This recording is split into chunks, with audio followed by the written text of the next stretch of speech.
So you're the basketball, but it has one of the favorite sport. It is. I've been around the game since I was a little kid, and I do like other sports too, but definitely the one that I jumped behind the whole way. What do you like to do outside of coaching? I spend time with friends and family, just to relax and get away from the job and get away from work a little bit. But there's not a ton of free time out there either, so. Do you have a good work-life balance, would you say? I try to. It doesn't always work that way, but I definitely try to find that balance and try to not get burned out too much. So I saw that you played in Germany, yes? So how was it? How was it playing overseas? It was a lot of fun, really good experience. I had never left the country before, so to leave the country and leave for 9 months was definitely an adjustment, but really good experience, learned a lot, really good time. So what was your favorite part about going to Germany outside of basketball? Yeah, one of the funnest experiences was just going town to town in different cities and seeing the different customs each town had. One of the funnest parts was definitely around the holidays. They do, we do Christmas for like a day or, a short period. They do Christmas markets the entire month of December, and really cool seeing each town's different setup and things like that. One of my favorite memories from there. After playing overseas, the old coach, Coach Sellers, he reached out to me and he asked if I would be interested in becoming a graduate assistant. And my body was kind of beat up from playing overseas, and I told my agent I needed a break. I just needed a quick. He was trying to send me straight to Australia, and I said I was playing with some injuries. I was like, let me take a break for a little while and try this coaching thing out. Coach Sellers retired. Coach Gaines became the head coach, and he asked me to step into the full-time assistant role. When that happened, I was just like, this is kind of a sign, and it was time to maybe hang up the shoes and get on the coaching side, which I really loved. And then 3 years ago, when the head coach opportunity opened up, it just worked out that way. It's definitely a business over there. When guys have injuries here, I'm much more just, hey man, go take care of the injury. When you're healthy, come back and play. Over there, it's not that way. They'll pay you to play through injuries. They'll try to give you all kind of medicine to play through it and things like that. And it just doesn't always, there's definitely not a balance over there. Other coaches played on their injuries becoming into becoming a coach. So what encouraged you, other than other coaches, into to become a coach? Yeah, that's a great question. I never really got a true blueprint. I do things the way I want to do them. And thankfully when I did work for my old boss as the assistant, he didn't really micromanage me and let me kind of find my own way. And everything I did, whether it was recruiting, hosting recruits, talking to recruits, working with guys that were here, I was just big on what did I like or dislike when I played. When I was a student athlete here, it was like, okay, what are things that I enjoyed? I'll show those to recruits. And things that I liked in coaching that coaches did for me or I didn't like, I took that and made my own way as an assistant coach, and still doing that as a head coach today. I think that everybody's got to find their own style. You take things that you like and dislike, and but for me, I enjoy putting together a team full of guys that I truly love to be around, and I get to handpick every player, and I've been able to do that even when I was the assistant. So getting to do it my way that aligns with Georgia College's values has definitely been the way I've tried to do it. What do you think of the new rule that allows college players to get paid? It's one that we have to adjust to. It's the reality of the job now. I'm not going to say that I love it, but I also think there are some positives that come with it. There's so much money out there, and I do think that there should be some money that these student athletes can get from it. Some of the money, the deals that I hear and how much money they're making, maybe that's a little excessive, but I do think that there's value in kids not having to take out loans and things like that if the universities are making such a great amount of money off of them. Right. Do you think it takes away a discipline aspect of this crucial time period that are supposed to be learned out for the future?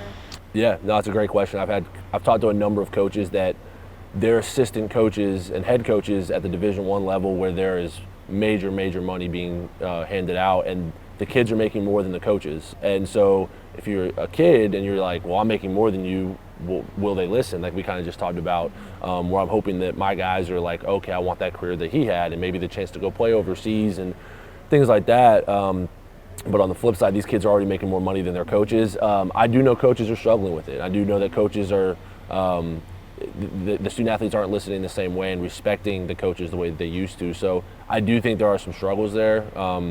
Thankfully at our level, I don't have to deal with that on a day-to-day basis, but I know it is a problem out there for sure. Do you think that would ever come in here to Georgia College where you don't get mainly for bigger schools?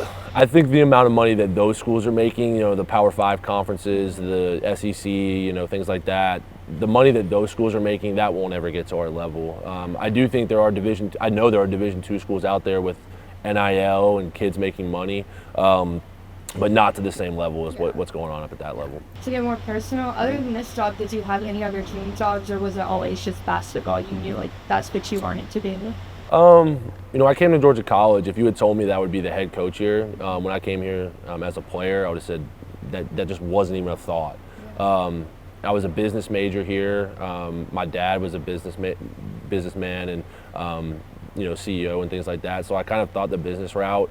When basketball, my senior year, turned out to open up doors to go play professionally, I had to take an opportunity there, and I had a passion for basketball, and then when I started playing professionally, I was like, well, I'll just keep doing this, and then the door opened to get into coaching, and it was just one of those things that you just have to trust the process, as cliche as that is, and if you work hard, you'll give yourself the opportunity that comes in front of you.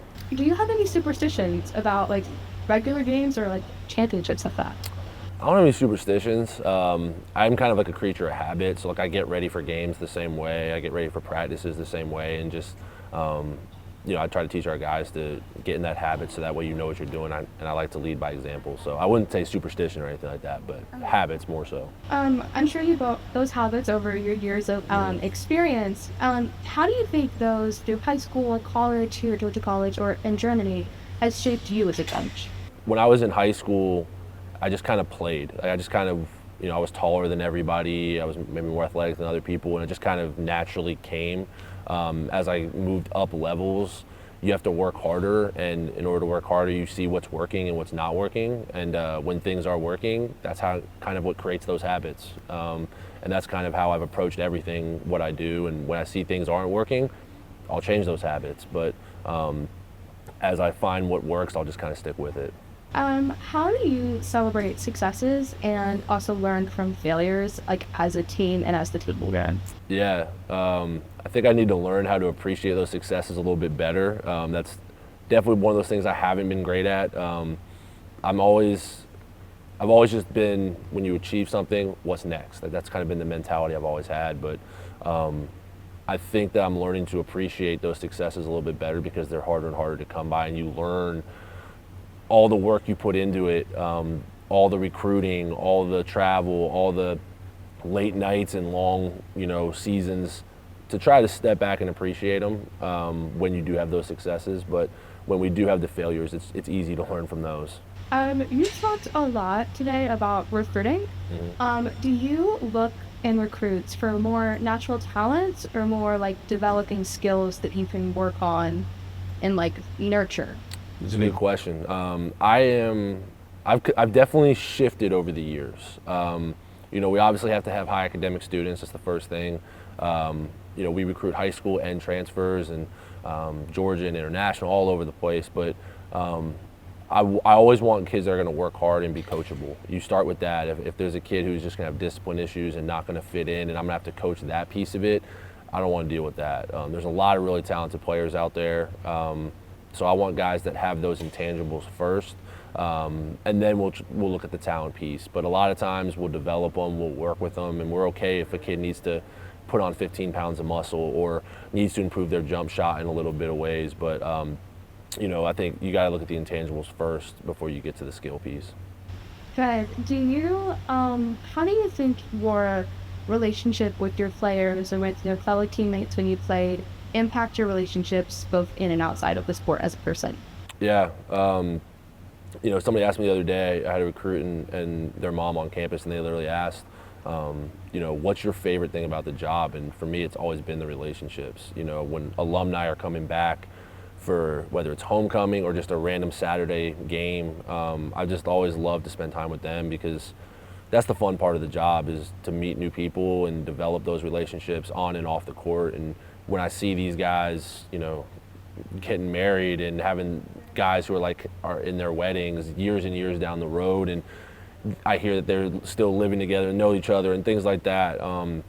That's what makes me the most proud, is that I recruited the right guys that all mesh together and that these relationships are going to carry on. So it's not just on the court. It's not just, they play together, they practice together every day. It's that they choose to, hang out off the court and after graduating continue to stay in touch. Those are the key pieces for me.